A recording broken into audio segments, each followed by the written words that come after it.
It was Thanksgiving. The turkey was missing, and I was the one everyone blamed. I stood there, wine in hand, next to the pumpkin pie we had carefully brought. My boyfriend's mother stared at me like I had murdered the holiday itself. His sisters froze mid-conversation, mouths open. Someone whispered something. And then, chaos. There was yelling, crying, accusations flying like shattered glass. And before I could explain, not that I intended to, we were kicked out of the house. That was the last time I saw his family, and maybe the last time I'd ever see him too. But let me tell you how we got there. 3 years ago, I met the man I thought I might marry. He was kind, thoughtful, smart, steady. The kind of guy who carries your grocery bags and remembers how you take your coffee. He wasn't flashy, but he had this calm that made the world feel a little less chaotic. After the whirlwind relationships I'd had in my 20s, he felt like home. There was just one problem. His mother didn't think I belonged there. See, before me, he had dated his high school sweetheart. They'd been together for years. She was the family's golden girl, practically another daughter to his mom. She had grown up with them. Holidays, vacations, birthdays, her shadow lingered in every family memory. By the time I came into the picture, they'd already been broken up for a year. He was ready to move on. But his mother? Not so much. She never said it out loud, not directly. She didn't have to. The message was clear every time she said my name, or rather, didn't. For the first year, she called me by the ex's name, every single time. At first, I gave her the benefit of the doubt. Old habits, I told myself. It happens. But then it kept happening, dozens of times. At brunches, barbecues, phone calls, even in texts. And it didn't matter how many times I gently corrected her. She'd just laugh it off. Oh, honey, you know I didn't mean anything by it. My boyfriend did speak up. Once. He got angry after she did it in front of friends. She brushed him off with a chuckle and a wave. It's just a habit, she said. After that, she stopped using the ex's name. She picked a new one. Janet. Not my name. Not close to my name. Just something she chose.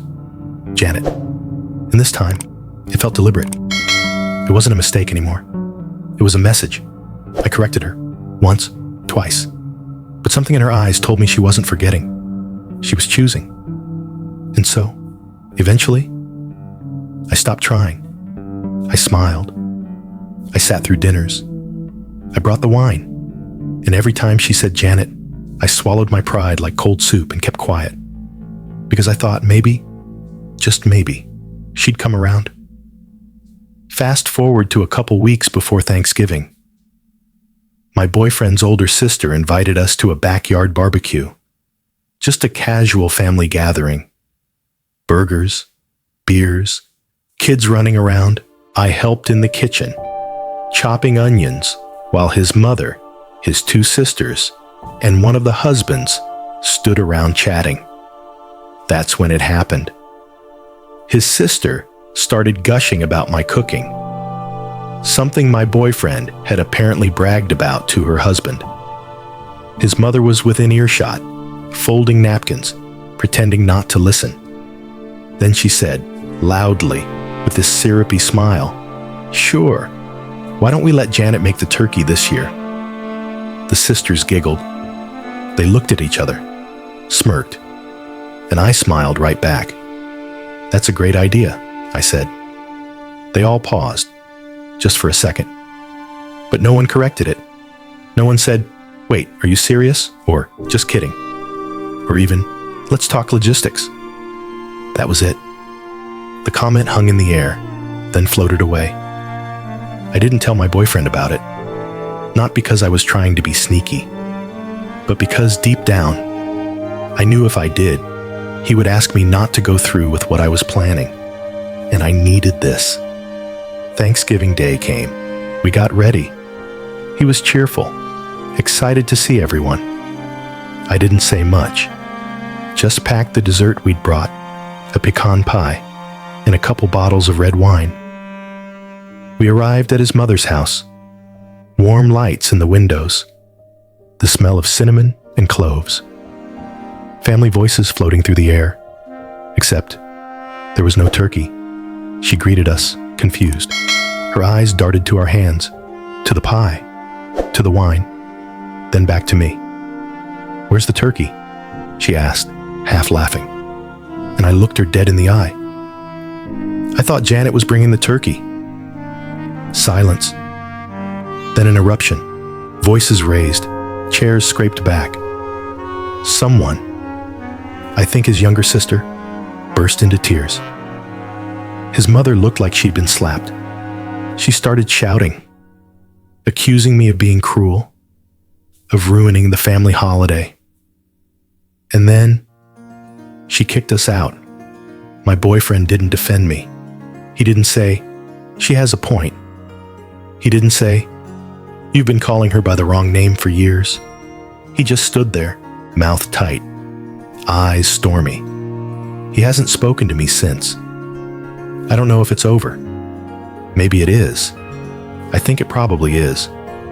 But even after all that, I don't think I did anything wrong. I didn't lie. I didn't sabotage anything.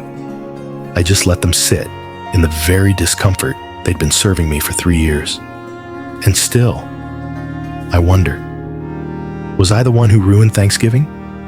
Was I the villain in their story?